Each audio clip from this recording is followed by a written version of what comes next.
મોરબી માર્કેટયાર્ડમાં 2 દિવસમાં 36,000 મણ ઘઉંની આવક, ખરીદી બંધ કરવી પડી। મોરબી માર્કેટિંગ યાર્ડમાં 2 દિવસમાં 36,000 મણ જેટલા ઘઉંની વિક્રમી આવક થઈ છે।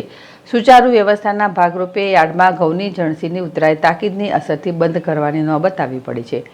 યાર્ડમાં ફરી ઘઉં લાવવા ખેડૂતોને કરવામાં અગાઉથી જાણ કરવામાં આવશે। હાલ બીજો નિર્ણય ન થાય ત્યાં સુધી ખેડૂત મિત્રોને મોરબી માર્કેટિંગ યાર્ડમાં ઘઉં ન લાવવા કરાયો જાહેર અનુરોધ। મોરબી માર્કેટિંગ યાર્ડમાં ઘઉંની હરાજી શરૂ થયાને હજી 2 દિવસ જ થયા છે।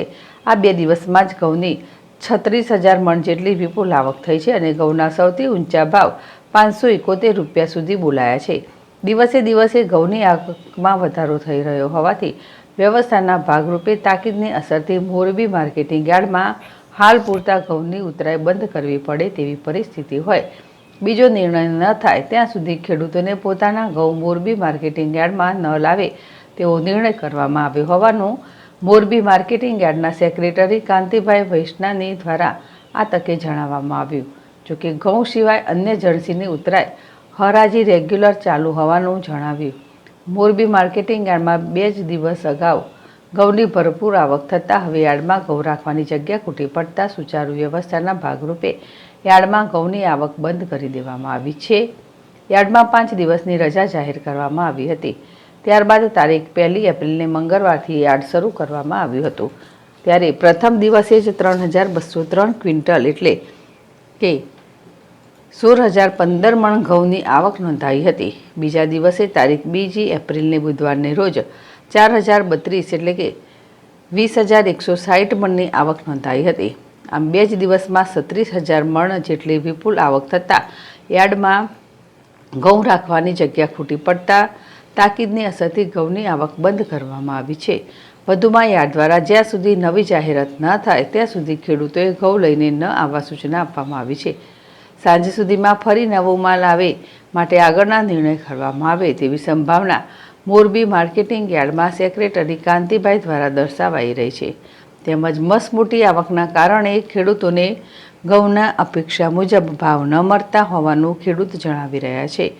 મોરબી માર્કેટિંગ યાર્ડમાં સુચારુ વ્યવસ્થાના ભાગરૂપે હાલ પૂરતી તાકીદની અસરથી ઘઉંની આવક બંધ કરવામાં આવી હોય ખેડૂત મિત્રોને મોરબી માર્કેટિંગ યાર્ડ દ્વારા બીજો નિર્ણય ન થાય ત્યાં સુધી યાર્ડમાં ખેડૂતો પોતાના ઘઉં હરાજી માટે ન લાવવા અનુરોધ કરવામાં આવેલ છે।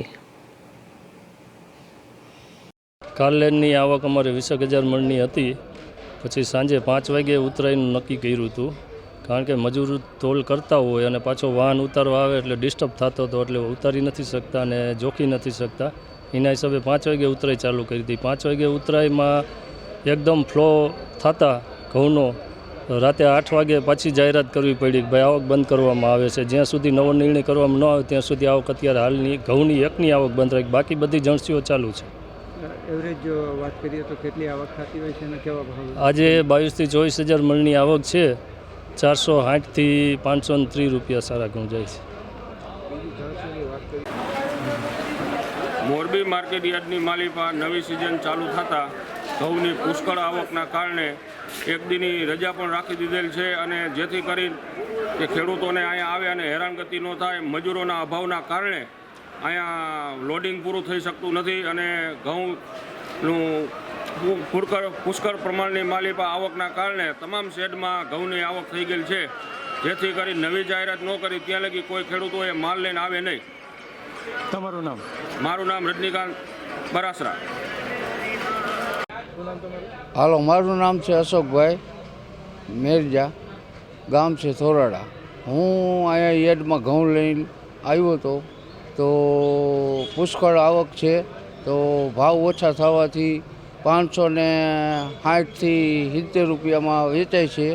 તો આવક બમણી છે, તો ભાવ ઓછા આવવાથી ખેડૂતને માર પડે છે અને પોસાય તેમ નથી, અને ખર્ચો આશરે 1 વીઘે 2,000 થી 3,000 રૂપિયા ખર્ચો ગણો તો ખેડૂતને પોસાય તેમ છે નહીં, છતાં પૈસાની જરૂર હોય તો ખેડૂતને માલ વેચવો પડે છે। તો હવે આવક બંધ કરવાનું કારણ કે પુષ્કળ આવક થઈ ગઈ છે અને મજૂરથી ભેગું થતું નથી જોખવામાં, અને મજૂર ઓછા છે, તેના કારણે આવક ઘઉંની બંધ કરી છે। મારું ગામ થોરાડા, અશોકભાઈ મેરજા।